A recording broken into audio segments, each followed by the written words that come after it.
আমার বন্ধুগণ, হযরতে ফাতিমা রাদিয়াল্লাহু তাআলা আনহা ইন্তেকালের আগে, মরজে মওত যখন হলো, ইন্তেকালের আগে তিনি হযরত আলীকে, তার স্বামীকে ডেকে বলেন, প্রাণের স্বামী, আমার মওত যখন হয়ে যাবে বেশি লোককে খবর দিবেন না, অল্প লোকদেরকে জানাই আমার জানাজার ব্যবস্থা তাড়াতাড়ি করে মাদফুন করে আমাকে দিবেন। গভীর রাত্রে হযরত ফাতিমা রাদিয়াল্লাহু তাআলা আনহা ইন্তেকাল করলেন। কিছু সংখ্যক সাহাবীদের কাছে খবর দিয়া অল্প সময়ের ভিতরে জানাজার ব্যবস্থা করা হলো। হযরত আবু যর গিফারী রাদিয়াল্লাহু তাআলা আনহু কবরের ভিতরে নেমে গেলেন। কবরের ভিতরে নেমে গিয়া হযরত আবু যর বলেন, যে কবর, তোর ভিতরে আজকে কাকে রাখবো, তুই কি তা জানিস নাকি? কোনো জবাব আসে না। হযরত আবু যর বলেন, কবর রে, তোর ভিতরে আজকে যাকে রাখবো তিনি হতেছেন হযরত ইমাম হাসান হোসেনের মা, বেহেশতের সমস্ত জওয়ানদের সরদার হবেন যারা, সেই দুইজনের মা তোর ভিতরে রাখবো, খবরদার বেয়াদবি করবি না। কোন জবাব না পেয়ে হযরত আবু যর বলেন, ওগো কবরের মাটি, তোর ভিতরে কাকে রাখবো কি জানিস? আসাদুল্লাহিল গালিব, দুনিয়ার সমস্ত কাফেরদের বিরুদ্ধে আল্লাহ রাব্বুল আলামিন যাকে বাঘ বানিয়ে পাঠালেন, সেই হযরতে আলী, তার স্ত্রী রেখে যাব, খবরদার বেয়াদবি করবি না। কোন জবাব আসে না। হযরত আবু যর বলেন, কবরের মাটি, তোর ভিতরে যাকে রাখবো তিনি হলেন খাতুনে জান্নাত, বেহেশতের সমস্ত মহিলাদের সরদারিনী হবেন যে ফাতেমা, তারে রেখে যাব, তোর ভিতরে খবরদার কোনো বেয়াদবি করবি না। আবার হযরত আবু যর বলেন, কবরের মাটি, তোর ভিতরে কারে রাখবো কি জানিস? তোর ভিতরে আজকে যাকে রেখে যেতেছি তিনি হলেন আখেরি জামানার পয়গম্বর, বিশ্বনবী জনাবে মুহাম্মদ রাসূলুল্লাহ সাল্লাল্লাহু আলাইহি ওয়াসাল্লামের কলিজার টুকরা মা ফাতেমাকে তোর ভিতরে রাখবো, খবরদার কবরের মাটি বেয়াদবি করবি না। কিতাবে এসেছে, হযরত আবু যরকে ভারী শুনতে পেলেন, আওয়াজ এলো, কে যেন বলতেছে, রে আবু যর, আমি ফাতেমাকে চিনি না, হাসান হোসেনের মাকে চিনি না, আলীর স্ত্রী চিনি না, রাসূলের মেয়ে মা ফাতেমাকে চিনি না। আমল যদি ভালো হয় আমার ভিতরে, আমল ভালো নিয়ে যে আসবে শান্তিতে থাকবে, আর আমল যদি খারাপ হয় আমার ভিতরে, তার অবস্থা চূড়ান্ত হয়ে যাবে। আমার ভাইরা, আমার বন্ধুগণ, আমলের উপরে ভিত্তি করে কিয়ামতের দিন নাজাত হবে। আমল যদি খারাপ হয়ে যায়, কিয়ামতের দিন কেউ তাকে বাঁচাতে পারবে না। এই জন্য কিয়ামতের ময়দানে, হাসরের দিনে আল্লাহর হাবিব জনাবে মুহাম্মদ রাসূলুল্লাহ সাল্লাল্লাহু আলাইহি ওয়াসাল্লাম সিজদায় পড়ে কাঁদতে থাকবেন। আল্লাহ রাব্বুল আলামিন বলেন, হাবিব রে, আপনি কাঁদেন কেন?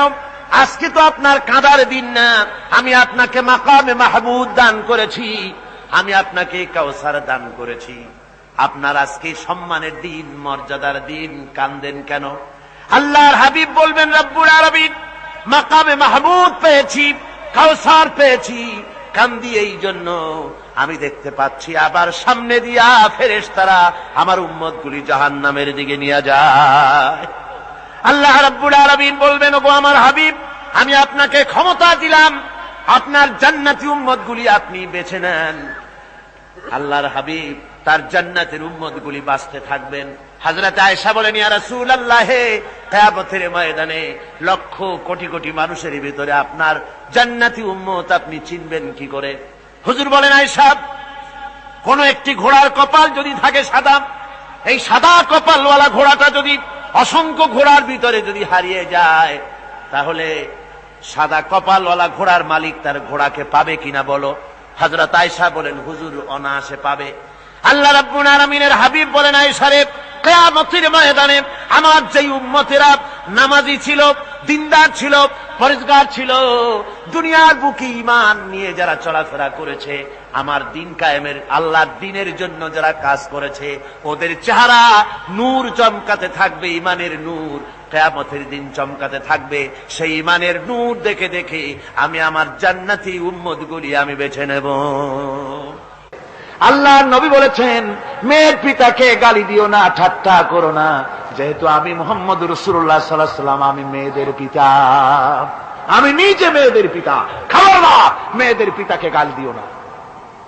রাসূলুল্লাহ বলেছেন, আকাশের নিচে জমিনের উপরে খাদিজার মতো মহিলা আর নাই। সেই হযরতে খাদিজা রাসূলের 4টি মেয়ে পেটে ধারণ করেছিলেন। সুবহানাল্লাহ। মেয়ের প্রতি রাসূলুল্লাহ যথেষ্ট মহব্বত করতেন, মেয়েকে খুব ভালোবাসতেন হুজুর সাল্লাল্লাহু আলাইহি ওয়াসাল্লাম।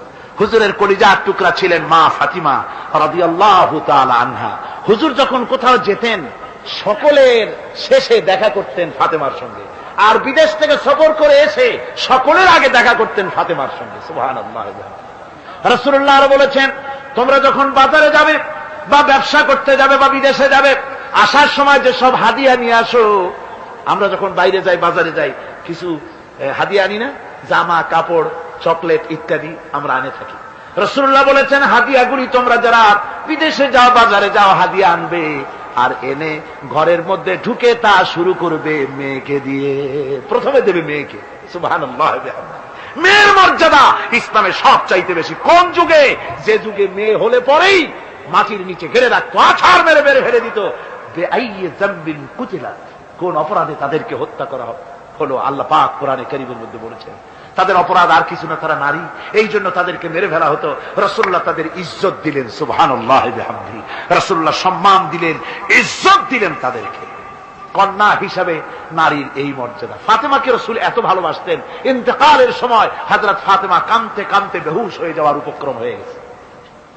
রাসূলুল্লাহ হযরত ফাতেমাকে ইশারা দিলেন। হযরত ফাতেমা তার কান নিয়ে রাসূলুল্লাহর মুখের কাছে লাগাই দিলেন। আল্লাহর নবী কি যেন বললেন কানে কানে, হযরত ফাতেমার কান্না বন্ধ হয়ে গেল। হযরত আয়েশা বলেন, মা, রাসূলুল্লাহ তোমার কানে কানে কি বলল আর তোমার কান্না বন্ধ হয়ে গেল?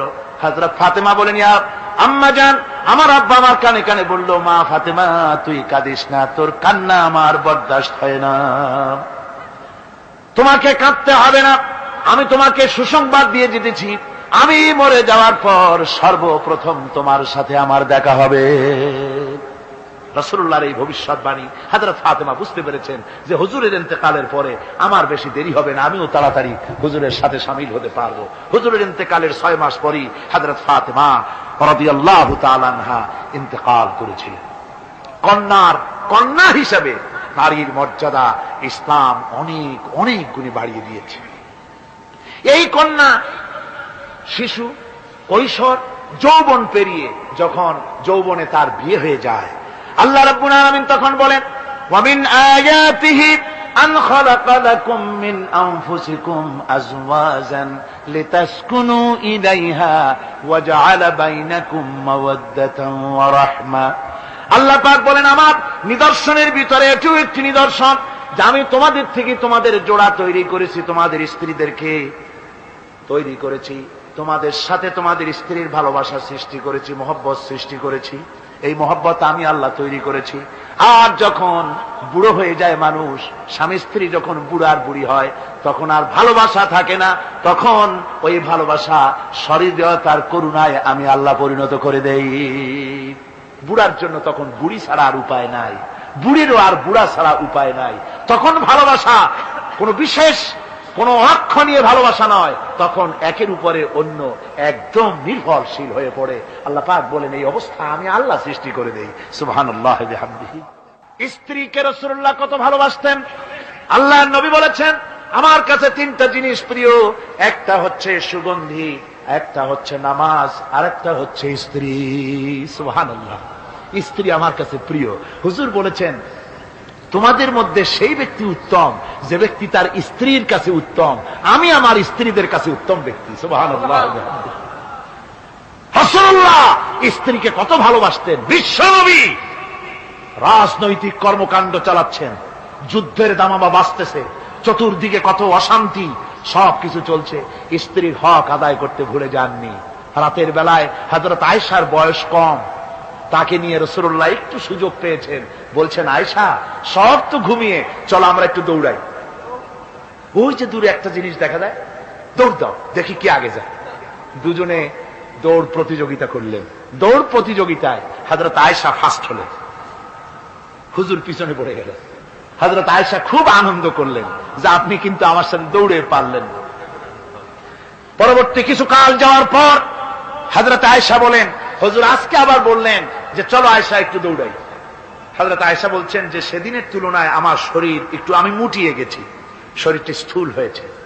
আমি আজকে দৌড়ালাম কিন্তু পারলাম না, রসুল আগে চলে গেলেন। আমি হাঁপাতে হাঁপাতে যখন হুজুরের কাছে চলে গেছি, হুজুর তখন মুস্কি হেসে আমাকে বললেন, আয়েশা, ওই সেই দিনের জবাব আজকে দিয়া দিলাম। সুবহানাল্লাহ বিহামদিহি, সুবহানাল্লাহ বিহামদিহি। বিশ্ব নবী কত বড় আদর্শ বিশ্ব মানবতার জন্য। তিনি বলেছেন, আরাফাতের ময়দানে রাসূলুল্লাহ বলেছেন, তোমরা যেমন পড়বে তোমার স্ত্রীদেরকে তেমন পড়াবে, তোমরা যেমন খাবে তোমার স্ত্রীদেরকে তেমন খাওয়াবে, স্ট্যান্ডার্ড মেনটেন করবে। তুমি ভালো দামের কাপড় পরবে, স্ত্রীকে খারাপ দিবে তা নয়। অধিকার দুজনেরই সমান, স্বামী এবং স্ত্রী সমান অধিকার। কিন্তু আমরা তা বুঝতে পারি না, বুঝতে চাই না। আমরা অনেকে মনে করেছি বিয়ে যখন করছি তখন আমি তো নওয়াবজাদা নসরুল্লাহ খান, আর বউ তো কেনা দাসী। না, সে কিন্তু দাসী নয়, তার মর্যাদা আছে, তার সম্মান আছে, তার সম্মান আপনাকে দিতে হবে। রাসূলুল্লাহ দিয়েছেন, আপনাকেও দিতে হবে। রান্না বান্না হতে দেরি হয়, কত গালাগালি শুনতে হয় নারীকে। আল্লাহর নবীর স্ত্রী হযরত আয়েশা বলেছেন, আল্লাহর নবী কাজ করে, মানুষের সঙ্গে কথা বলে, রাষ্ট্রীয় দায়িত্ব পালন করে ঘরের ভিতরে এসে যখন দেখেছেন রান্না হতে দেরি আছে, রাসূলুল্লাহ বিরক্ত হন নাই, ভুরু কুঞ্চিত করেন নাই, চোখ মোটা করেন নাই, আমাকে কোনো কথা শোনান নাই, বরং আমার কাছে বসে রান্নায় আমাকে সহযোগিতা করেছেন। সুবহানাল্লাহ বিহামদিহি। এই হলো আল্লাহর রাসূল, এই হলো বিশ্ব নবী। স্ত্রীর সঙ্গে কি মুহাব্বত! সুবহানাল্লাহ বিহামদিহি। হুজুর মুহাব্বত করতেন স্ত্রীদেরকে। রাসূলুল্লাহর ঘরে দৌলত ছিল না, কিন্তু মুহাব্বত দিয়ে ভরা ছিল ঘরটা। হুজুরের ঘরে ফ্রিজ নাই, এসি নাই, হুজুরের ঘরে কার্পেট নাই, হুজুরের ঘরের মধ্যে জাজির নাই, তোশক নাই, বড় বড় কম্বল নাই, আরামের কোন জিনিস নাই, মডার্ন ইকুইপমেন্টস কিচ্ছু নাই, দৌলত নাই, কিন্তু মুহাব্বত দিয়ে ঘরটা ভরা। হযরত আয়েশা বলেছেন, আমি পানি পান করে, যখন আমি পানি পান করে গ্লাস রেখে দিতাম, আল্লাহর নবী তখন গ্লাসের সেই জায়গায় ঠোঁট লাগাতেন যেখানে আমি ঠোঁট লাগাইয়া পানি পান করেছি। আমি গোশত চিবোতাম, রাসূলুল্লাহ আমার হাত থেকে গোশত টুকরা নিয়া সেই জায়গায় চিবোতেন যেখানে আমি চিবুয়েছি। সুবহানাল্লাহ বিহামদিহি। আমার ভাইরা, রাসূল তার স্ত্রীদেরকে মহব্বত করতেন, স্ত্রীরাও রাসূলকে মহব্বত করতেন দারুণ ভাবে। একবার হযরত আয়েশা সিদ্দিকা রাদিয়াল্লাহু তাআলা আনহা হুজুরকে গোসল করাতে ছিলেন, মাথার উপরে পানি ঢালতেছেন, হুজুর একটা চৌকির উপরে বা একটা তক্তার উপরে বসে আছেন। গোসলের পানির ভিতরে রাসূলুল্লাহ দেখতে পেলেন রক্তের মতো কি যেন প্রবাহিত হয়ে যাচ্ছে। হুজুর জিজ্ঞেস করেন, আয়েশারে, পানির ভিতরে রক্তের মতো কি দেখা যায়? হযরত আয়েশা বলেন, হুজুর আপনি যখন বসেছিলেন অসতর্ক মুহূর্তে তক্তার নিচে আমার একটা আঙ্গুল পড়েছিল, পায়ের আঙ্গুলটা ফেটে বোধহয় রক্ত বেরোতেছে। রাসূলুল্লাহ তাড়াতাড়ি করে উঠলেন আর ওই আঙ্গুলকে ব্যান্ডেজ করে দিলেন। রাসূলুল্লাহ বললেন, আয়েশা রে, আঙ্গুল ফেটে গেছে, একটু আহাহু পর্যন্ত করলে না, এতক্ষণ তুমি কষ্ট করলে কেন? হযরত আয়েশা বলেন, ইয়া রাসূলুল্লাহ, ওটা তো একটা পায়ের আঙ্গুল। আয়েশার কলিজাটা ফেটে যদি রক্ত বেরোতো, রাসূলুল্লাহকে উঠতে বলতে আমি পারতাম না। কি মহব্বত রাসূলের সাথে! হযরত আয়েশা বলেন, হুজুর সাল্লাল্লাহু আলাইহি ওয়াসাল্লাম স্ত্রীদেরকে এত ভালোবাসতেন। আমাদের ঘরে গোশত টোস্ত তেমন রান্না বান্না খুব কম হতো। গোশত রান্না হবে কি, মাসের পর মাস চলে গেছে রাসূলের বাড়িতে, হুজুর স্ত্রীরা বলেছেন আমাদের ঘরে চুলে আগুন জ্বলে নাই, একটু শুকনা রুটি, একটু শুকনা খেজুর আর একটু পানি খেয়ে আমাদের জীবন চলেছে। এরকমের অবস্থা হয়েছে। তারপরে এই অবস্থা চলেছে, এর মধ্যে যদি কখনো একটু গোশত আসছে, হুজুর যখন ছাগল টাগল ইত্যাদি ছাগল দুম্বা জবাও করেছেন, এই দুম্বার গোশত নিয়ে, ছাগলের গোশত নিয়ে রাসূলুল্লাহ নিজে বেরোতেন। হযরত খাদিজার বান্ধবী কোথায় আছে খুঁজে ওই বান্ধবীর কাছে গোশত পৌঁছে দিয়ে আসতে। হযরত আয়েশা বলেন, একদিন আমার ঘুম ভেঙে গেল, দেখি হুজুর আমার কাছে নাই, গেলেন কোথায়? খুঁজতে খুঁজতে যায় দেখি মসজিদে নববীর ভিতরে হুজুর হাত তুলে বসে আছেন, মোনাজাত করতেছেন। আমি পেছনে গিয়ে হাত তুললাম, আমি শুনতে পাচ্ছি নবীজি দোয়া করছেন, রব্বুল আলামিন কিয়ামতের ময়দানে যেদিন সন্তান তার পিতাকে ভুলে যাবে, মা তার সন্তানকে হারায় ফেলবে, ওই কঠিন হাসরের ময়দানে আমি যেন আমার খাদিজাকে হারাইয়া না যাই। মুনাজাতের শেষে হযরত আয়েশা বলেন, ইয়া রাসূলুল্লাহ, খাদিজার কথা আপনার এত কেন বারবার মনে পড়ে? একটা বুড়িরে বিয়ে করেছিলেন 25 বছর বয়সের সময়, 40 বছর বুড়ি। তার কথা কেন এত মহব্বত আপনার মনে পড়ে? তার থেকে যুবতী মেয়ে, সুন্দরী মেয়েকে আপনার স্ত্রী হিসেবে আপনি পান নাই। হুজুর বলেন, আয়েশা রে, খাদিজা সম্পর্কে এমন কথা তুমি আর বলো না। তোমরা সবাই আমার সুখের দিনের স্ত্রী, আর খাদিজা আমার এমন সময় স্ত্রী ছিল যখন মক্কায় আমার আশ্রয় ছিল না, তামাম মক্কা নগরীতে আমার আশ্রয় ছিল না। খাদিজার সঞ্চিত সমস্ত ধনরাশি ইসলাম কবুল করার পর দুহাতে খাদিজা বিতরণ করে দিয়েছে। হযরত আয়েশা বলেন, হুজুর আমার গোস্তাকি মাফ করে দেন, আমি আর এরকম বলবো না, তবে খাদিজা সম্পর্কে আমার কিছু একটু শুনান। হুজুর বলেন, আয়েশা রে শোনো, গভীর রাত, যত রাত হোক না কেন, ইসলামের দাওয়াত দিয়ে দিয়ে গভীর রাত্রে আমি যখন বাসায় ফিরেছি, ঘরে এসেছি, দরজায় একটা মাত্র ডাক দিয়েছি, খাদিজা, অমনি দরজা খুলে গেছে। আমি জিজ্ঞেস করেছি, খাদিজা রে, যত রাত্রে আসলাম, যতবার আসলাম, একটা ডাকের বেশি লাগলো না, তুমি কি ঘুমাও না? হযরতে খাদিজা বলেছেন, ইয়া রাসূলুল্লাহ, আমার মনের ভিতরে ভয় থাকে, আল্লাহর রাসূল দিনের খেদমতে বাইরে আছেন, আমি যদি আরামে বিছানায় ঘুমায় থাকি আর নবীজি দরজার কাছে দাঁড়ায় আমারে ডাকাডাকি করবেন, উঠতে যদি দেরি হয়ে যায় নবীজির সঙ্গে বেয়াদবি হয়ে যাবে, এই মনে করে আপনি না আসা পর্যন্ত দরজার সাথে পিঠ লাগাই আমি দাঁড়াইয়া দাঁড়াইয়া ঘুমাই। আমার ভাইরা, হযরতে খাদিজার ইজ্জত স্বয়ং আল্লাহ দিয়েছেন। কে দিয়েছেন? হাদিস শরীফে এসেছে, রাসূলুল্লাহ জাবালে নূরে বসা, গারে হেরার ভিতরে বসা, হযরতে জিবরাইল রাসূলুল্লাহর সঙ্গে কথা বলতেছেন। একটু পরে হযরতে জিবরাইল বলেন, ইয়া রাসূলুল্লাহ, আমি আর এখানে বসবো না, আমি এখন চলছি। আমি দেখতে পাচ্ছি খাদিজা আসতেছে আপনার জন্য খাবার নিয়ে। খাদিজা যখন আপনার কাছে পৌঁছে যাবে, আপনি খাদিজাকে শুনায় দিবেন, আল্লাহ রাব্বুল আলামিন খাদিজাকে সালাম জানাইছে। সুবহানাল্লাহ। রাসূলুল্লাহর কাছে হযরতে খাদিজা যখন আসলেন, হুজুর বললেন, খাদিজা, আজকে তোমার জন্য দারুণ সুখবর। বলে কি? বলে, আল্লাহ পাক, জিবরাইল কেমন উঠে গেল আমার কাছ থেকে, জিবরাইল বলে গেল, আল্লাহ তোমাকে সালাম বলেছে। হযরত খাদিজা কেঁদে ফেললেন, বললেন, ইয়া রাসূলুল্লাহ, আমার নারী জন্ম সার্থক, আল্লাহ আমাকে সালাম বলেছে। এর জবাব কেমনে দিতে হয় হুজুর আমি তো জানি না, আপনি আমার পক্ষ থেকে আল্লাহর সালাম কিভাবে দেওয়া লাগে আপনি দিয়ে দিন, আমি তো বুঝি না কেমনে আল্লাহর সালামের জবাব দেব। হুজুর বললেন, খাদিজা, শুধু আল্লাহ নয়, জিবরাইলও তোমাকে সালাম বলে গেছে। হযরতে খাদিজা বললেন, হযরত জিবরাইলকে আমার সালামের জবাবটা ওয়ালাইকুমুস সালাম বলে দিন। হযরত খাদিজার এই মর্যাদা ছিল। আমার ভাইরা, রাসূল পাক সাল্লাল্লাহু আলাইহি ওয়াসাল্লাম এভাবে মহব্বত করেছেন স্ত্রীদেরকে। সুতরাং স্বামী স্ত্রীর মহব্বত আল্লাহর জান্নাতি নিয়ামত। কি নিয়ামত? যে ঘরের মধ্যে স্বামী স্ত্রীর মধ্যে মিল মহব্বত আছে, এটা বেহেশতের মতো, আর যেখানে মিল মহব্বত নাই, এটা জাহান্নামের মতো। ঠিক কিনা? সুতরাং মহব্বত করুন, বেশি বেশি স্যাক্রিফাইস করুন, বেশি বেশি স্যাক্রিফাইস। নারীদের ব্যাপারে বলা হয়েছে, পুরুষকে বলা হয়েছে অধিকার আদায় করো, সব ব্যাপারে সমান অধিকার, কিন্তু নারীকে একটা ব্যাপারে বলা হয়েছে, নারী শোনো, পুরুষের মর্যাদা তোমার চাইতে আল্লাহ রাব্বুল আলামিন বেশি দিয়েছেন। আর রিজালু কাওয়ামুনা আলান নিসা, নারীদের উপরে পুরুষের প্রাধান্য আল্লাহ পাক দান করেছেন।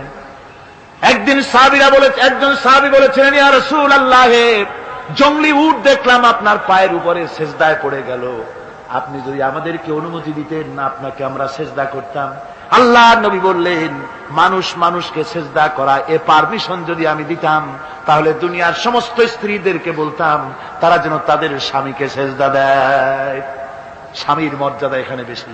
সুতরাং অধিকার সমান, কোনো সন্দেহ নাই, কিন্তু স্বামীর একটা আলাদা মর্যাদা আছে, সেই সম্মানও তাকে দিতে হবে।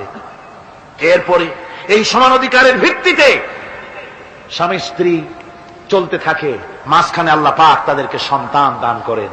আল্লাহ তাদেরকে, নারীকে লেখাপড়ার অধিকার দিয়েছেন, ইসলাম তাকে লেখাপড়ার অধিকার দিয়েছে, শিক্ষার অধিকার দিয়েছে। হযরত আয়েশা সিদ্দিকা রাদিয়াল্লাহু তাআলা আনহা শিক্ষয়িত্রী ছিলেন, হাফেজা ছিলেন, হাদিসের হাফেজা ছিলেন, কোরআনের হাফেজা ছিলেন, হাজার হাজার সাহাবায়ে কেরামদের তিনি ওস্তাদ ছিলেন। সুবহানাল্লাহ। নারীদের ব্যাপারে অধিকাংশ মাসালা হযরত আয়েশা সিদ্দিকা রাদিয়াল্লাহু তাআলা আনহার অবদান। সুবহানাল্লাহ। নারী যুদ্ধ করেছে, যুদ্ধের ময়দানে নারীর অধিকার আছে। নারী চাকরি করতে পারবে, নারী ব্যবসা করতে পারবে, নারী লেখাপড়া করতে পারবে, নারী সেনাবাহিনীতে যেতে পারবে, নারী সব করতে পারবে, কিন্তু পর্দার মাধ্যমে। একটা লোক গিয়ে কাঁদতেছিল মুসলমান হওয়ার পর। হুজুর কয়, কান্দো কেন? কই যে এই যে আমার গুনাহ কি মাফ হয়েছে? হুজুর বলেন হ্যাঁ মাফ হয়ে গেছে। কলেমা পড়ছো, মাফ হয়ে গেছে। কয় যে হুজুর আমি তো মারাত্মক গুনাহ করছি। বলে কি? বলে আমার একটা মেয়ে, সেই মেয়েটাকে নিয়ে আমি, ঘটনা লম্বা, আমি সংক্ষেপে বলতেছি, মেয়েটাকে ফাঁকি দিয়া তাহলে আমি মারবো, বুঝতে দেই নাই আমার বউরে। বললাম চলো বেড়াইতে যাই। মেয়েটা আমার সাথে সাজায় দিয়েছে, তার মা বেড়াতে নিয়ে যাবো এই কথা মনে করে। মেয়েটা কদ্দূর যায়, আবার আব্বা আব্বা বলে আমার দিকে ফিরে আসে, আবার পিছনে থাকে, আবার আব্বা আব্বা বলে জড়ায় ধরে। এইভাবে করতে করতে যখন নির্জন এলাকায় গেলাম, আমি পাহাড়ের পাশে গর্ত খোঁড়া আরম্ভ করলাম। গর্ত খুঁজি আর মাটি ছিটে এসে আমার দাড়িতে লাগে। বাচ্চা মেয়েটা আমার কাছে এসে দাড়ি দিয়ে ধুল ঝাড়ায় দেয়, কয় আব্বা তোমার দাড়িতে ধুল লাগতেছে, তুমি এই কষ্ট করতেছো কেন? মেয়ে তো বোঝে না যে আমি তার জন্য কবর খুঁজতেছি। কবরটা খোঁড়া হয়ে যাওয়ার পর মেয়েটারে বান্ধা শুরু করলাম। মেয়ে এখন কাঁদতেছে, বাবা আমার বান্ধো কেন? আমি তারে বাঁধা জোরে ওর মধ্যে নিক্ষেপ করে দিলাম। মেয়েটা গর্তের মধ্যে বসে চিৎকার করে বলছে, আব্বা তুমি আমারে বাঁচতে দাও, আমি তোমারে বাপ বলে সমাজে হ্যাঁ করবো না, আমি ভিক্ষা করে খাবো, আমারে বেরো না।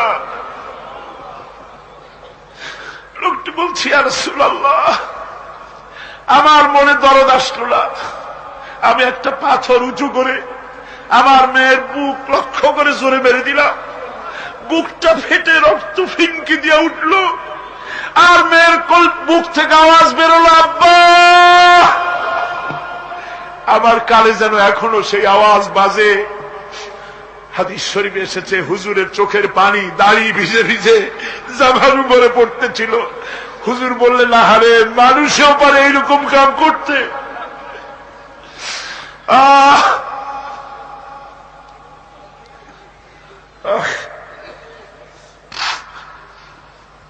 পৃথিবীতে নারীর যখন কোন সম্মান ছিল না, মর্যাদা ছিল না, সেই সময় আমার রাসূল, আমার বিশ্বনবী নারীদেরকে সম্মানের হাত ধরে গর্তের ভিতর থেকে উঠাইয়া রানীর সিংহাসনে বসায় দিলেন। সুবহানাল্লাহ, মায়ের মর্যাদা দিয়ে দিলেন।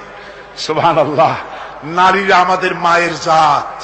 নারীরা আমার কি এর জাত? মায়ের জাত। আমার মা বোনেরা, তোমাদের সম্মান কত তোমরা জানো না। আমরা পুরুষ, আমাদের পায়ের তলে জুতা, আর তোমরা আমাদের মায়ের জাত। তোমরা নারী, তোমাদের পায়ের তলে আল্লাহর জান্নাত, আল্লাহর বেহেশতটা তোমাদের পায়ের তলে। এই সম্মান আল্লাহ তোমাদের দিয়েছে, নবী দিয়েছেন। সুবহানাল্লাহ কর। ভাইরা আমার, অধিকার ইসলাম দিয়েছে। বিবাহ যখন হয়, এই বিবাহের সময় এজেন্ট আনতে হয়। আর বিবাহ হচ্ছে বিবাহ বৈঠক। এজেন্ট আনার জন্য ওই যে কি জানি কয়, ম্যারেজ রেজিস্ট্রার বা মৌলবি সাহেব, কার অনুমতি আগে নেয়? বলেন কার অনুমতি? তাহলে অধিকার ইসলাম পুরুষে দিল না মেয়ে লোকের দিল? আগে মেয়ে লোকের কাছে যাও, মেয়েটাকে জিজ্ঞেস করো সেই বিবাহে রাজি আছে কিনা। সুবহানাল্লাহ পড়ে, এই বিবাহে রাজি আছে কিনা জিজ্ঞেস করো, তার অধিকারই বেশি। এরপরে এই বিবাহে করার ব্যাপারে কত বৈষম্য।